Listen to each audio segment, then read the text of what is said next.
In this video, we will use another way of making decisions in your program. The switch statement allows you to use an ordinal value to determine how a program will branch, and the switch statement can evaluate an integer type or a character type variable and make decisions based on that value. In IntelliJ, we've got the following coding. So just quickly evaluate this coding. We've started off with declaring a variable called number. It is of type integer. Then we get an input from the user. Please enter 1, 2, or 3. And then the user type 1, 2, or 3. As text, it will be saved into input because it's declared as a string. And then we convert that text to a number, which is an integer, and save it back to the number variable. And then we can test that variable. We can check. If the number is 1, we print out you entered 1. Else, if the number is 2, we print out you entered 2. If the number is 3, it's going to say you entered 3. If you didn't type 1, 2, or 3, it will go to the else, and it will print out you did not enter 1, 2, or 3. And because we are using JOption we just add this one line of coding, system.exit, to make sure that our program exits a bit faster. So let's just run this one quickly. So I'm going to enter a 1 there, and then it will just tell me you entered 1.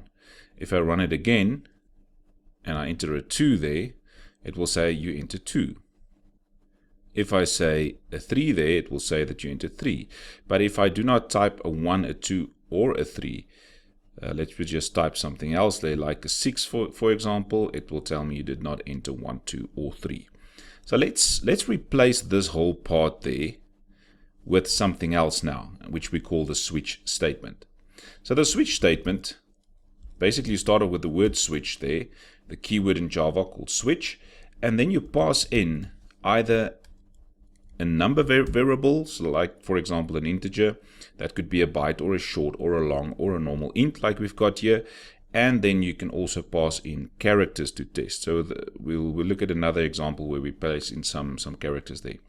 So now if I want to do the exact same thing as the if statements there, I could say, let me use the keyword case there, and I'm going to say case 1, which means that if the user enters a 1, or if the number is a 1, it will go to whatever I do here directly after that colon. So in this case, we're just going to use a JOption again and show a message dialog. First argument, the null. Second argument, what is your text that you want to display? So we want to do the same as the example that we just basically executed. So that would be you entered 1. Right, and that is case 1. And then after a case, we will need to use the break statement. If you don't add a break statement, it will just carry on to the next case. So now I'm going to say case 2. That's basically the same as saying if it's a 2, what are we going to do then? Then again, we're going to use the JOption .show message dialog. And we're going to say you entered 2. And then replace the break statement again. Right, so after that one, we will have case 3. That's the same as asking if it is a 3 that was entered there in the number variable, then we're going to show the message dialog again, null, and we're going to say you entered 3. And then we break again. Right, so now we've got case 1, 2, and 3. If it's a 1, we're going to print out you entered 1. If it's a 2, we're going to print out you entered 2. And if it's a 3, we're going to print out you entered 3. So now the default one, that is basically the else, the last else at the bottom will be default. So if it's not a 1, a 2, or a 3, it will go to the default one, and we will print out show message dialog. And we're going to say you did not enter. Let me just go to a new line for this one. You did not enter a 1, 2, or a 3. And then that is basically our switch statement. So the switch statement starts off with the keyword switch. You pass in either an integer data type, which is short, long, byte, or integer, or you can pass in a character variable there. So it basically uses an ordinal value, which is a number value. So it's either characters or it is integers. Then you test for your specific case. In this case, we're testing for a 1, and then after the 1, the colon. Everything between the colon and your break statement there basically will be executed for case 1. Now, if we do not add a break statement there, so if I leave out the break statement, it will basically go, let's say you entered a 1, it will go to the 1 there and sees, okay, it should print out you entered 1. But then if it doesn't break, it will automatically execute case 2 as well. So it will continue executing the cases until it gets the break statement. So that's why it's important for you to add a break statement. We'll see an example now when working with characters where we can actually leave out the break statement and it still works. So now let's quickly run this switch statement. So that's where we ask, please enter 1, 2, or 3. So I'm going to enter 1 there, and you can see it says you entered 1. The same as the if statements that we just had. And then for the second one, case 2, we can enter a 2 there, and it will print out you entered 2. For case 3, we will use 3 there, and you can see you entered 3. Now let's try the last one for the default option there, where we do not enter a 1, a 2, or a 3. So we're going to pass in a 6 there, and it says you did not enter a 1, a 2, or a 3.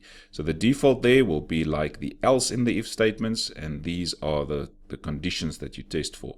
So we're testing for a 1, a 2, or a 3. If it's not a 1, a 2, or a 3, we will go to the default one and just print out. So you can also do a break statement at the end of the default, but because default is the last option that you've got in your switch, it will actually exit the switch after that. So you don't need to put a break statement after your default statement. So let's try another example now here, where we're working a bit with characters. So I'm going to declare a character called letter. And then we're going to ask the user, so I'm going to use that same input that we declared at the top. So we declared string input there at the top to get whatever the user types. So we're going to say, or replace that input now by asking the user dot show input dialog. And we're going to ask the user, please enter A, B, or C. So we ask the user to enter a letter of the alphabet to make a specific choice.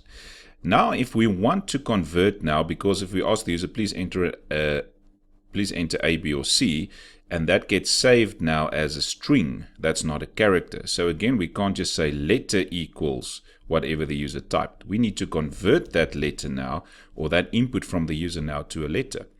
So how do we convert that? Basically, we don't convert, but we take a specific character inside of the string that the user typed.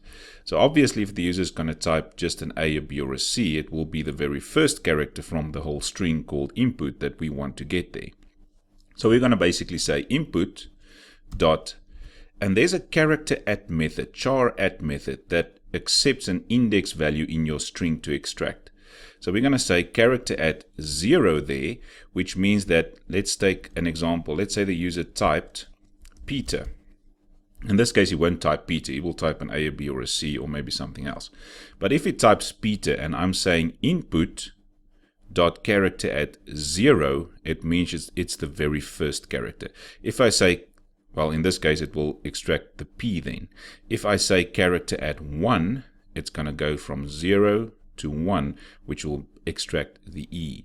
So the way that your strings are basically constructed are from characters counting from 0 up until wherever your characters go.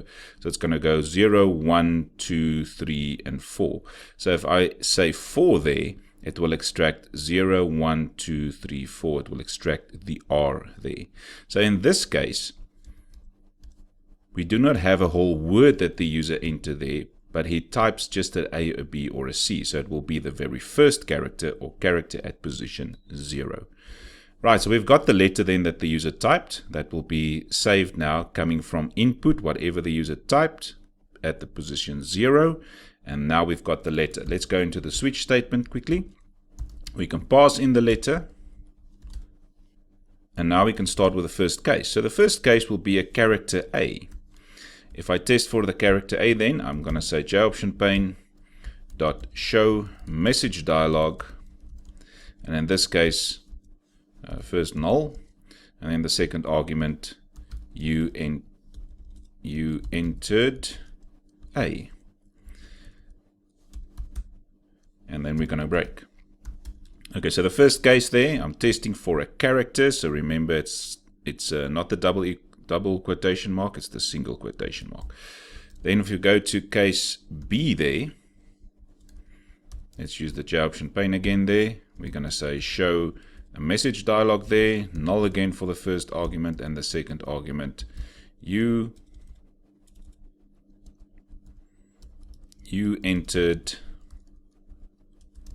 or let's say just B. You entered B, and then we break again. And then for the last case there, we will say case C. And then for case C, it's also going to be J option pane.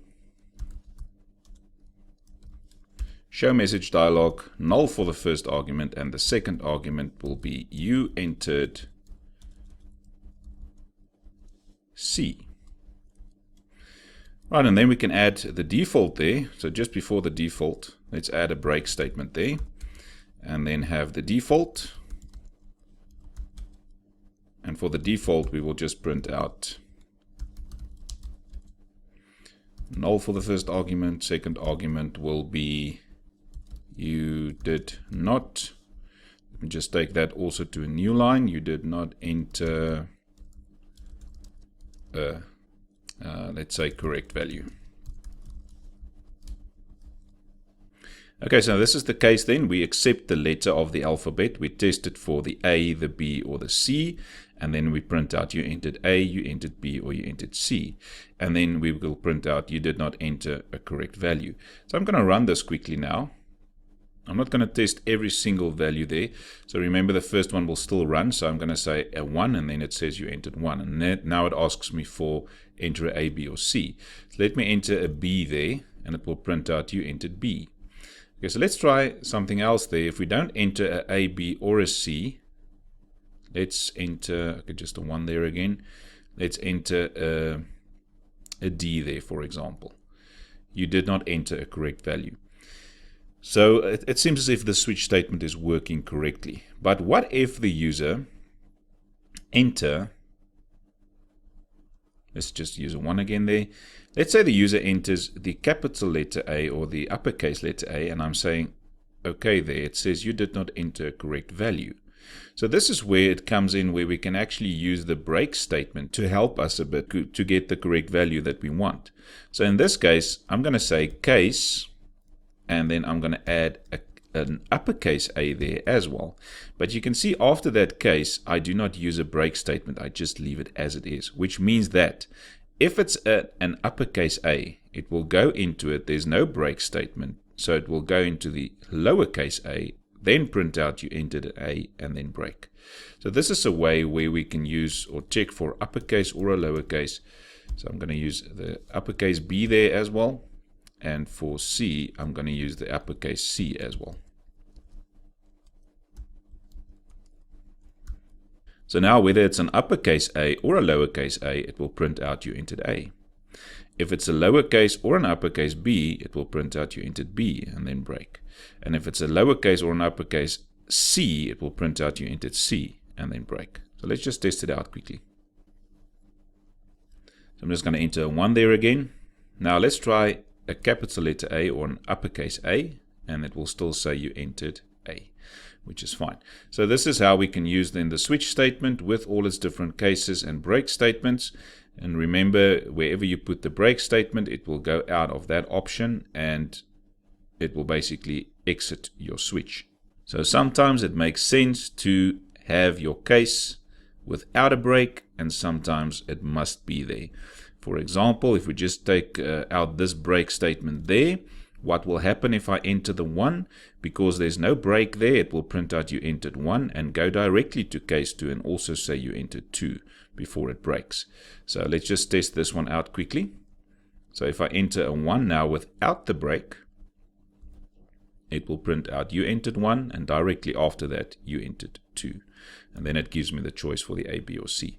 So remember, most of the cases we will use the break statement. For some specific cases like this one, you can leave out your break statement and it will still work exactly like you want. That is it for this video. See you in the next one.